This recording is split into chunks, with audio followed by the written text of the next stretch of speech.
د میدان وردګو ولایت د پاسپورت امریت مخې ته د پاسپورت ترلاسه کولو لپاره راغلي کسان وایي که څه هم د پاسپورت اخیستلو پروسه ګرانه برېښېدله خو داسې نه ده دا پروسه ډیره شفافه ده او په اخیستو کې له هیڅ ډول خنډ او ځنډ سره نه یو مخ شوي. پاسپورت به دست آوردیم، بسیار یک پروسه خوب، پروسه شفاف.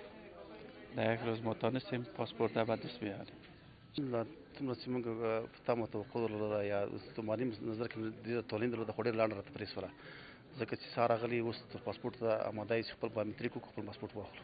بل لور د یاد امریت مسؤلین وایي چې تیر 1402 کال یې څه د پاسه 3,000 پاسپورتونه په حضوري او آنلاین بڼه ویشلي او له همدې لارې 125 میلیونه افغانۍ عواید راټول کړي دي.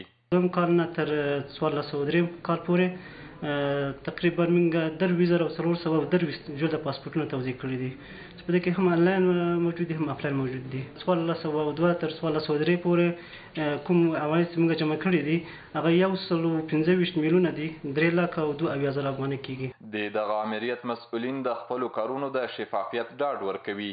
زیاتوي چې په ورځني ډول شاوخوا 150 پاسپورتونه په آنلاین او حضوري بڼه ویشي. همدارنګه یادونه کوي چې په کومه موده کې اوس هر څوک کولای شي پاسپورت ترلاسه کړي.